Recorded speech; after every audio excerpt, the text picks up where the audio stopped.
Hi everyone, I'm Hoodie Angel Brandon, and welcome to another Fire Emblem Heroes Unit Build Showcase. Today, at long last, we are building our beloved Papa Jeralt, the legendary Blade Breaker. I've been waiting literally years for him to be added into FEH and for us to finally get the chance to max him out, and now the time has come. Now's the time. We are going to build him up and crush our foes alongside our beloved father. So yes, Papa Jeralt is a character that unexpectedly grew on me quite a lot. He ended up becoming one of my favorite characters, and I'm really excited that we can finally build him.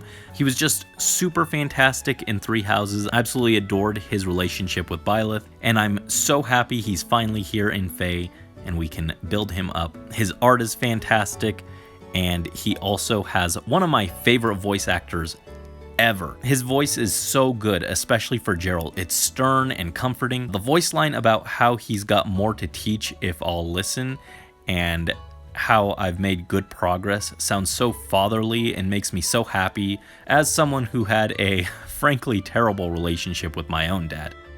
This is why Papa Jeralt is my real dad. But anyway, let's go ahead and start preparing our dear old dad for the battlefield. So first, we must purchase extra copies of him with our heroic grails. We could wait until we get the Grand Hero Battle rerun copies, but frankly, I've already waited long enough waiting for him to enter the Grail shop, so I'm fine with getting him now. If we get future copies, we can use him as fodder, because he does have decent fodder.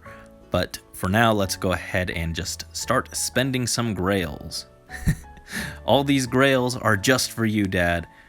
He's a bit of a drunk, but I'm only going to let him drink from the finest grails that I've won through my hard work in Aether raids. Yeah, joking aside, the fact he's got a bit of a drinking problem is one of the few things I really dislike about Jeralt, sadly. But hey, that's probably a little too real for some people, but I really appreciate how even with that, he still very much cares for Byleth and makes them his priority. So it's not too big of an issue at the end of the day, even if alcohol does actually really genuinely make me super uncomfortable in real life. Not a fan.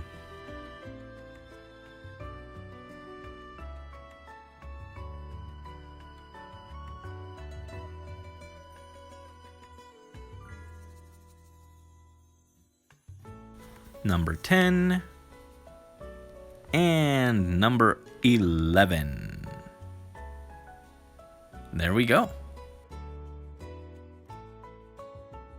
So now we must unlock the potential of all of our fathers, but oh, woe is me, Dad, I don't have enough feathers. I need an allowance, please. Wow, thanks, Dad. Thank you for all these feathers. And while we're at it, the time has come to execute King Fafnir and King Gustav for their crimes. Especially you, Gustav. I haven't forgiven you. So, silliness aside, we have more than enough feathers for all these wonderful Jeralts, so we will just bump up all of their rarities so that we can begin the merging. Alright, now we will merge up our wonderful father and get those stat boosts. Look at that. Look at that attack. Unequipped, and he's already got 45 attack. What a behemoth. A real man's man, you might say. So yeah, I mentioned earlier that I didn't have a good relationship with my own father, but hey, no one's completely useless. You can always be a bad example. And that just makes me appreciate all the actually good examples of father figures in media like Jeralt. I mean, again, he's not perfect, he does have his issues, but he very clearly cares for Byleth and puts them first. And that's just really great to see. And I really appreciate that. And that's just part of what makes him such a wonderful character and makes me really want to invest in him. Like he invested in his child, one might say.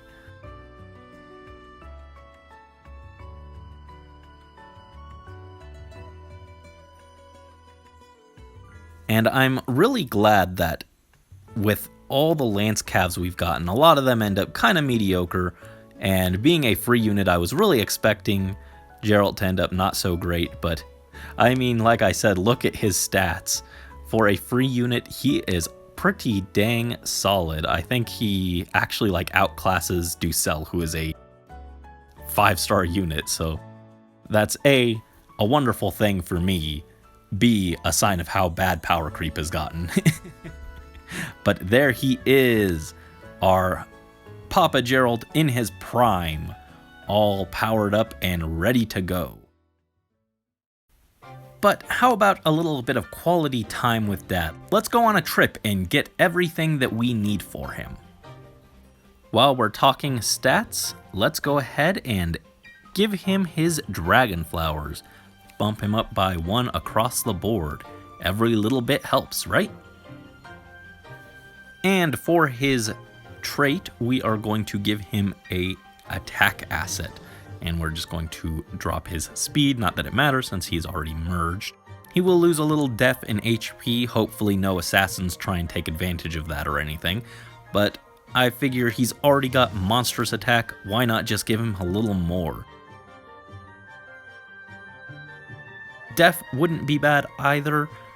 He also has really solid defense, so giving him a little extra survivability wouldn't be bad. If I was going to use a flurry on him, that's probably what I would do, is give him the defense asset as well, but I really don't think he needs it. His defense is already really solid, and honestly, he could also even invest in his res if you really wanted to play a mixed tank set, because his lance does give some attack debuffs on the enemy, making that kind of actually viable.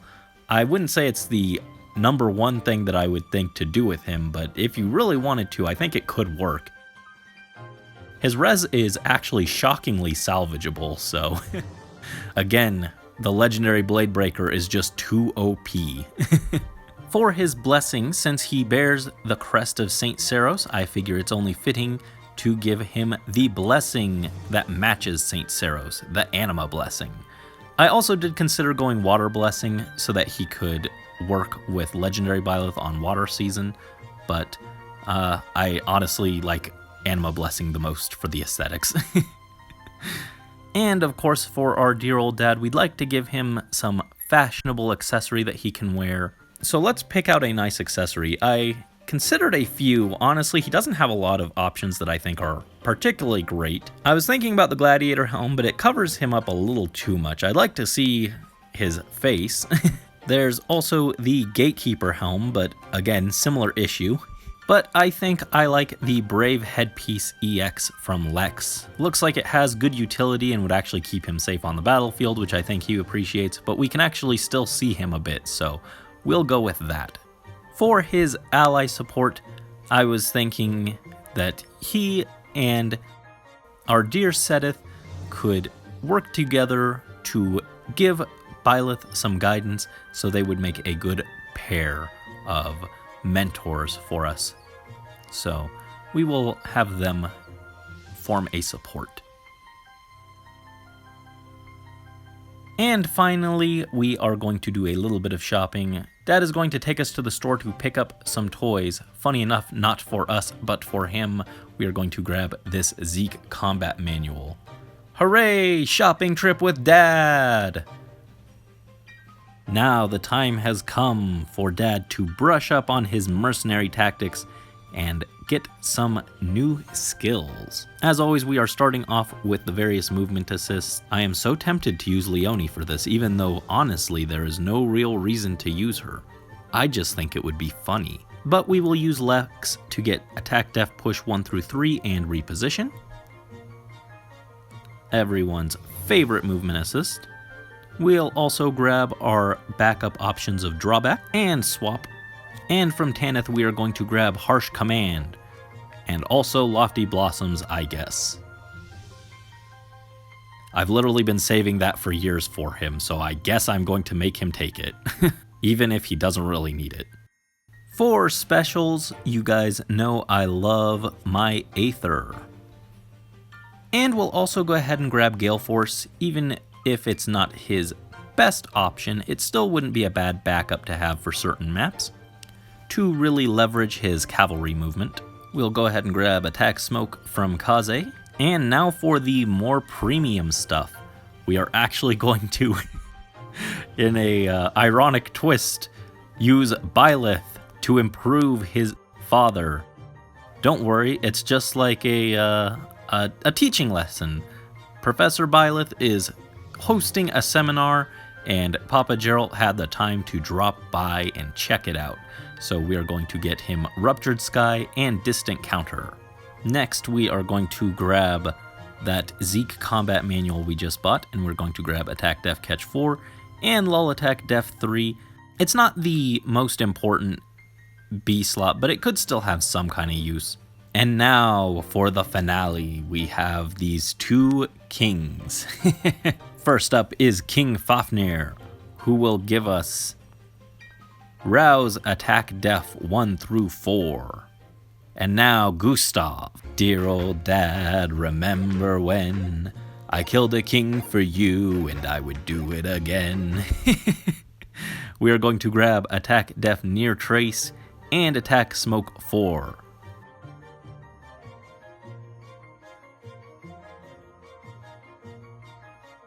And there we have it. So with that, now we just have to begin learning his various skills as always.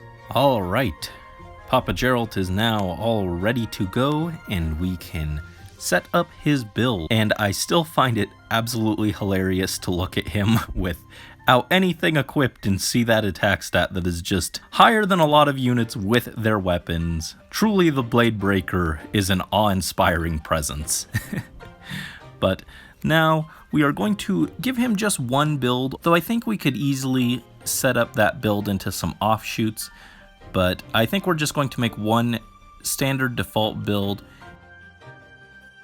And if we need to slant him towards being more defensive or more hyper-offensive, then we could just swap out a few individual skills because the overall build still wouldn't change that much. So to start, we are going to take Lofty Blossoms so that he can lay flowers on the graves of his enemies. Okay, we're not actually going to be using that. We are going to take his Breaker Lance, his wonderful Pref Lance. It gives him a little bump to his already monstrous attack, and it also has basically Chill Attack Def 4, but with Panic thrown in. So it not only hits the foe with the highest attack def, but also surrounding units. And then if he's got over 25% of his HP, he also does an in-combat debuff of attack and defense -6 as well. And he gets a guaranteed follow-up attack to bypass his middling speed. So altogether, his lance can provide a stat swing of 12 on the opponent's attack defense. So he will essentially be swinging for 83 attack, and he gets a cushion of +12 to his def and res if the opponent was affected by the debuff, and he's also got the HP to meet the threshold.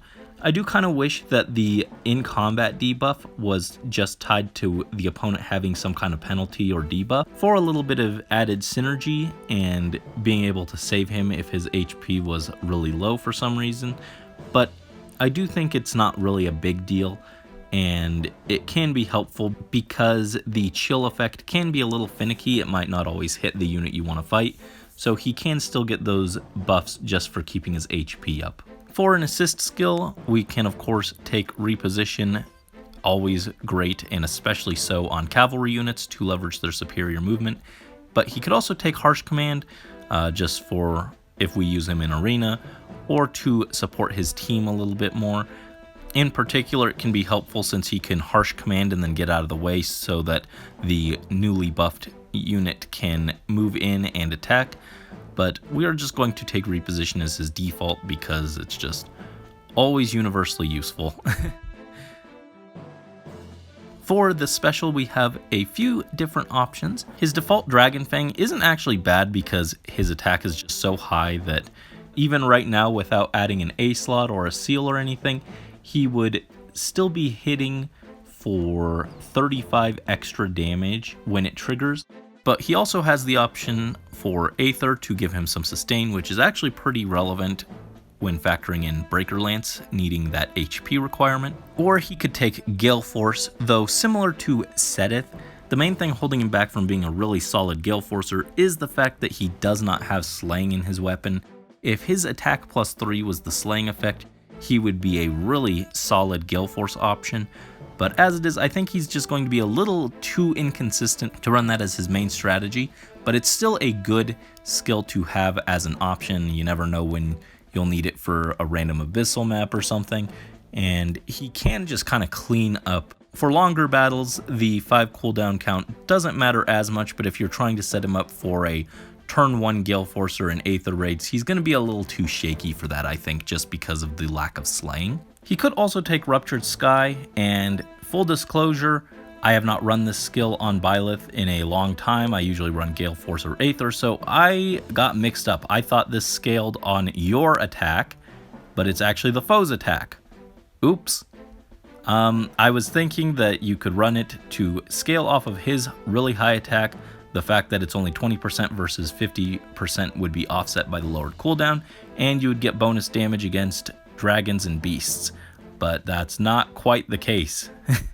Jeralt taught us many things, but apparently how to read was not one of them. So yeah, this is actually probably not the best option for him, especially since Breaker Lance also debuffs the enemy attack, lowering that damage. So yeah, that's a big ol' oopsie from me. I should not have given him that. I should have checked that more thoroughly before I inherited it. Oops. Another option that I didn't give him, because I was originally planning to run Ruptured Sky, is Bonfire. It does give a little less damage than Dragon Fang would, but it is on a lower cooldown, so that would kind of make up for it. But as it is, I think we're just going to stick with Aether actually, because that sustain can help with Breaker Lance's condition and just help out, though Dragon Fang might also be a really solid option just because 35 extra damage is still really solid. For his A slot, we could run Distant Counter, which again I mostly got as a throw-in with Ruptured Sky, but he actually could run a bulky set fairly well. The second build I was considering for him was a bulk-oriented set I was going to call the Protective Parent. And for that, you could run Distant Counter or just run anything else that bolsters his def and res. In particular, if I were going to lean fully into a bulky set, I would probably want one of the upgraded Distant Counters that improves his offense, like Distant Ward or Distant Ferocity or one of those types of A slots. But he can still run regular Distant Counter for certain maps because he does have actually pretty solid def and res at base, and then Breaker Lance again provides a cushion of up to 12 extra def and res by debuffing the enemy's attack. So he can actually take some hits surprisingly well. That would put him at 56 effective defense and 47 effective res.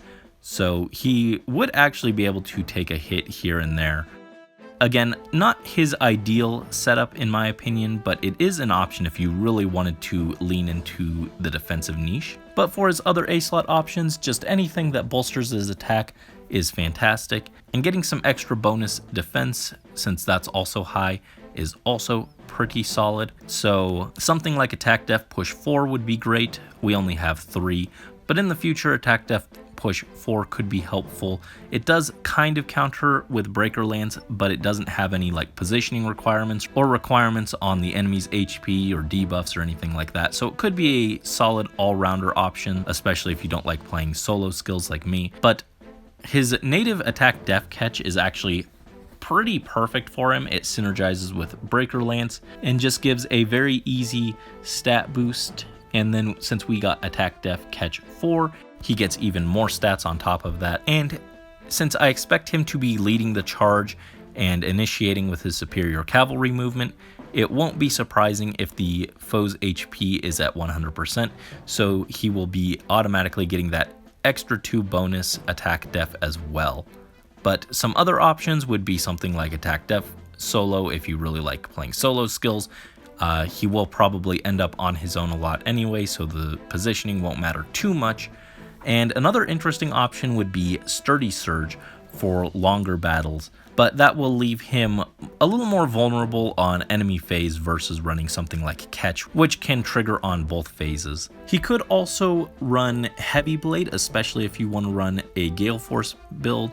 Heavy Blade 4 could be really solid. He does have really high attack, so hitting that check consistently shouldn't be too much of an issue, but I think he would probably just rather run that in the seal rather than his A slot. For his B slot, lull attack def was mostly a throw-in with other stuff, but it does have some utility. It does debuff the enemy's attack def, which is still pretty nice. And since his breaker lance won't always hit the foe that you want to hit with the panic effect, the enemy that you fight might still have some buffs, so this would take care of those.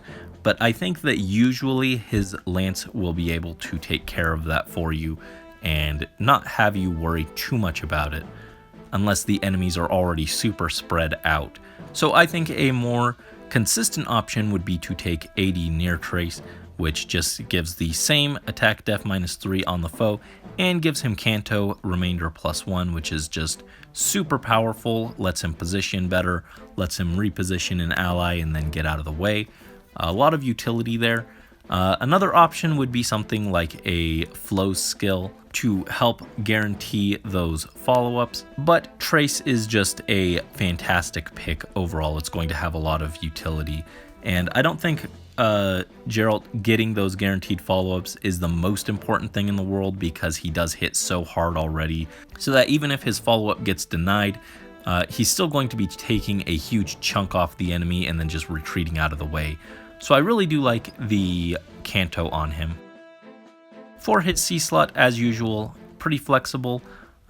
His native distant guard isn't a bad pick to support the team, but for some more selfish options, he's got attack smoke 4, which is really good, especially if you want to orient him more as a tank. Because of his breaker lance, he can debuff someone and attack them fairly safely, and then just drop attack smoke to anyone who wasn't initially affected by the breaker lance. It would give him some extra def and res and prevent foes from making a follow-up attack, which combos nicely with his effect of giving himself a guaranteed follow-up attack.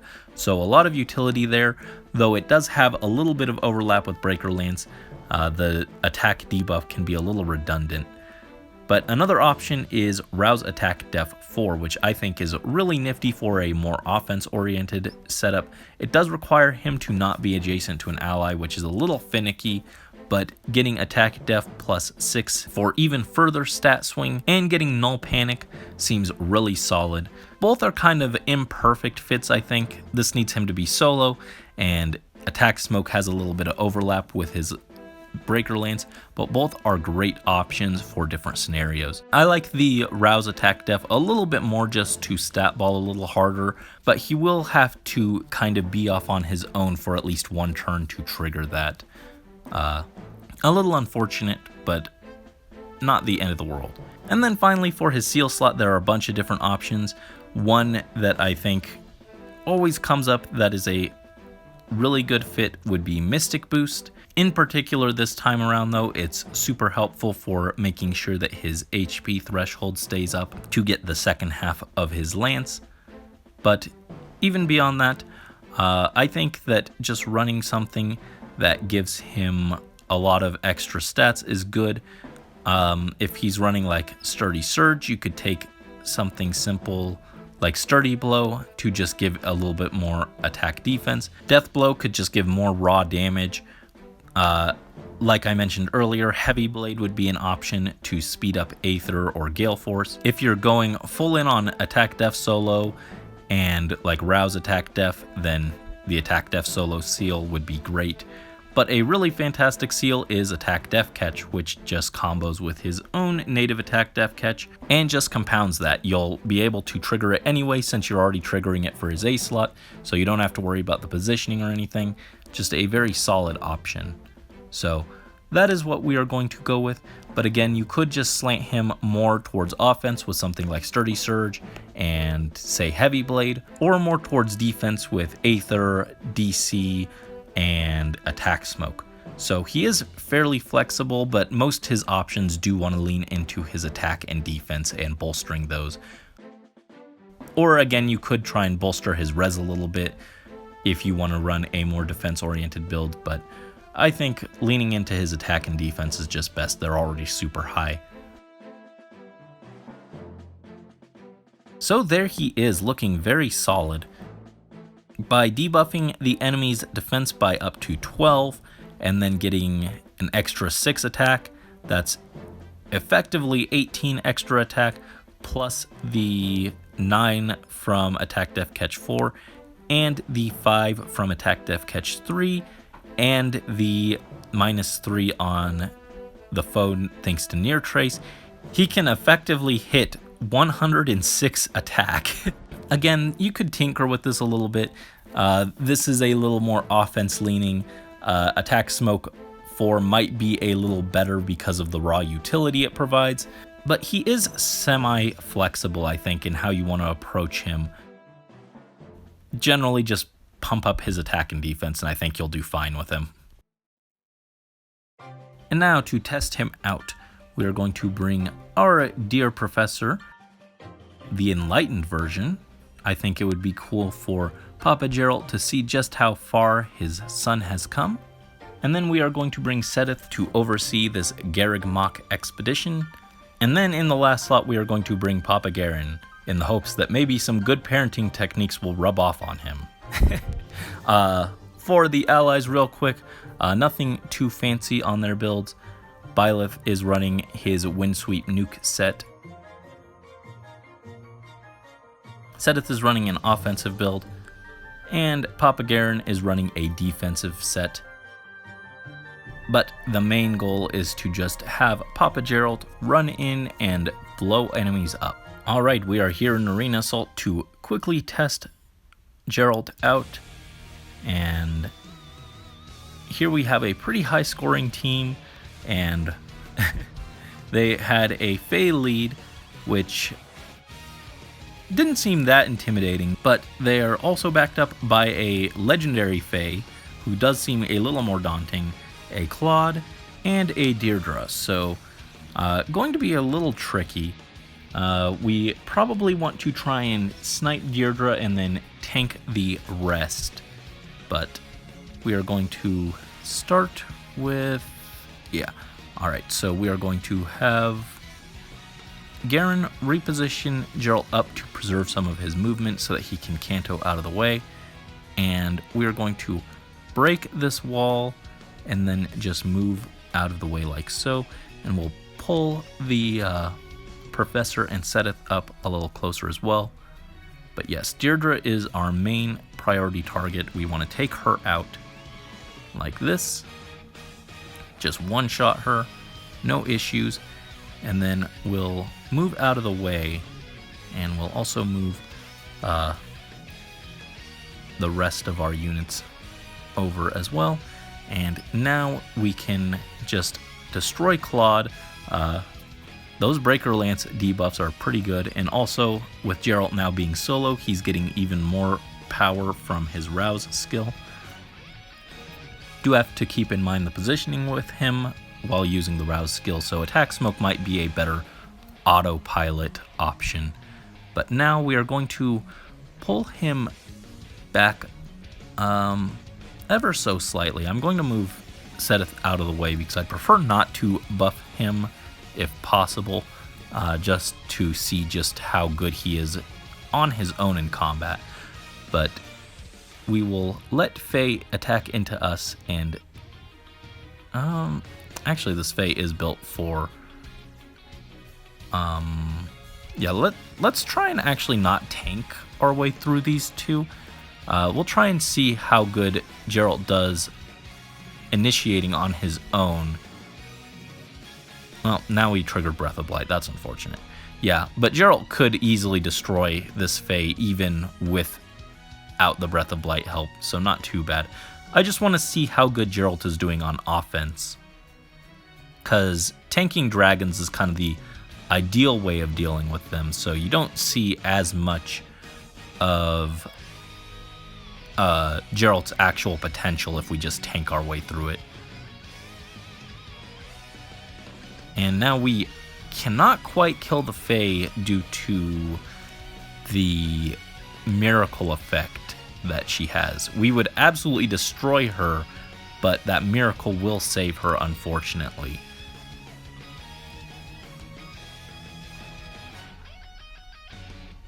Byleth can easily do it. Can Seth... Yeah, Seth can attack and survive the counter, trigger her life unending, leave her at 1, and then she will restore. And now Jeralt can jump in and finish the job. Here comes the Aether. Hits her for 78. So, yeah, that went pretty well. Jeralt, as an offensive initiator, works very nicely. He will struggle a bit and get chipped down if he isn't consistently getting those kills, but still overall very pleased with that. Just a very simple and quick showcase of his power there. So yeah, overall I'm very pleased with him. I do think maybe I should adjust a few things. Again, Rouse versus Attack Smoke, kind of a toss-up depending on the map, and Aether really might be better served being replaced with something like Dragon Gaze, seeing just how ridiculous the numbers on that can get compared to Aether, which is a little finicky based off of the opponent's def and res. So definitely some room to improve him a little bit, but overall I'm very pleased with him, and I'm very much looking forward to using him for a variety of maps in the future. Again, a pretty flexible unit, could definitely lean more into offense with Gale Force, or more into defense with keeping Aether and running more defense-oriented skills like a distant counter and his attack smoke. Either way, I'm sure that he will do well just because he is the legendary Blade Breaker and he excels at everything he does. Okay, maybe not a race with his 31 base speed, but you know, you can't win them all. Anyway, thank you so much for watching and joining me for building and testing out Jeralt. I've been waiting for him so long, and until next time, this is Hoodie Angel Brandon and Papa Jeralt signing out.